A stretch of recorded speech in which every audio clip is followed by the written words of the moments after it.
जानिए द्वापर युग की उस रोमांचक कहानी को जहां पृथ्वी पर राक्षसों का आतंक चरम पर पहुंच चुका था। कल्पना कीजिए, पृथ्वी माता खुद गाय का रूप लेकर भगवान ब्रह्मा और विष्णु के पास पहुंची और बोली, हे प्रभु, राक्षसों के जुल्म से मैं त्रस्त हूं, मेरी रक्षा कीजिए। भगवान विष्णु ने मुस्कुराते हुए कहा, चिंता मत करो, अब समय आ गया है कि मैं अपना 8वां अवतार लूं और इस धरती को बचाऊं। अब चलिए मथुरा नगरी की ओर, जहां राजा उग्रसेन शासन कर रहे थे। उनका बेटा कंस बेहद क्रूर और अत्याचारी था। एक दिन उसने अपने पिता को सिंहासन से हटाकर जेल में डाल दिया और खुद राजा बन बैठा। मथुरा में अंधेरा छा गया, लोग डर के साए में जीने लगे। किसान बोला, महाराज, मेरी फसलें लूट ली गईं, लेकिन कंस को कोई फर्क नहीं पड़ता। तभी कंस की छोटी बहन देवकी का विवाह तय हुआ।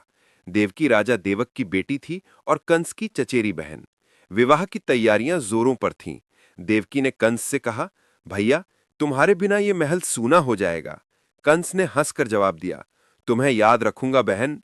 विवाह वसुदेव नामक एक बहादुर योद्धा से हुआ।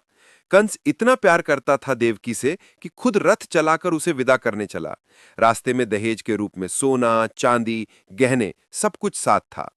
लेकिन अचानक आकाश से एक भविष्यवाणी गूंजी, हे कंस, जिस बहन को तू इतने प्यार से विदा कर रहा है, उसी की कोख से जन्मा 8वां बेटा तेरा काल बनेगा। कंस स्तब्ध रह गया।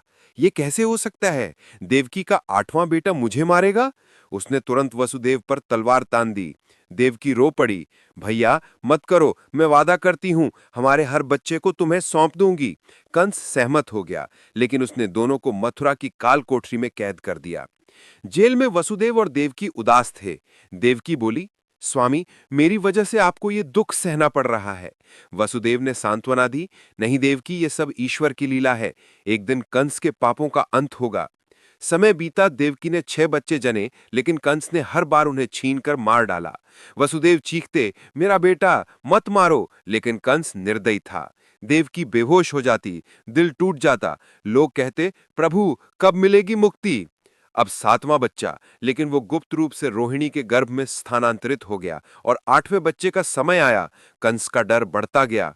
नंद गांव में वसुदेव के मित्र नंद की पत्नी यशोदा को भी बच्चा होने वाला था। भगवान विष्णु ने योजना बनाई।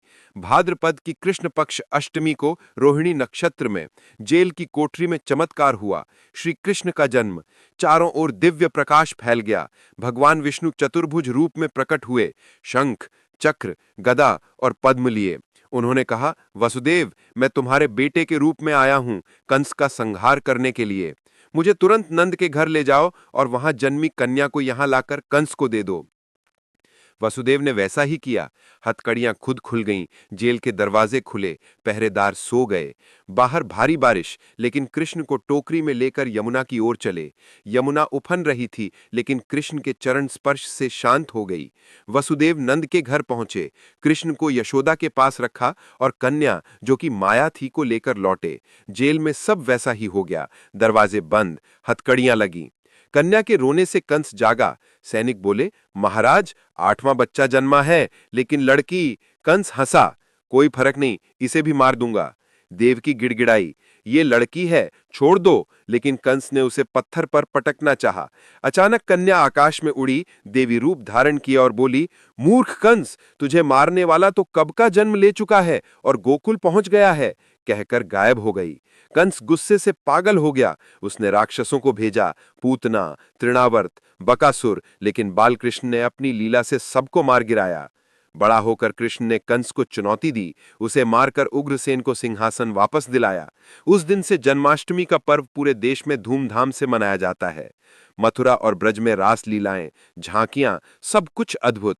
क्या कहानी नहीं थी? अगर आपको ऐसी प्रेरक और रोमांचक कथाएं पसंद आईं तो लाइक करें, सब्सक्राइब करें और बेल आइकॉन दबाएं। ऐसे ही पावरफुल वीडियोस के लिए चैनल को सपोर्ट करें।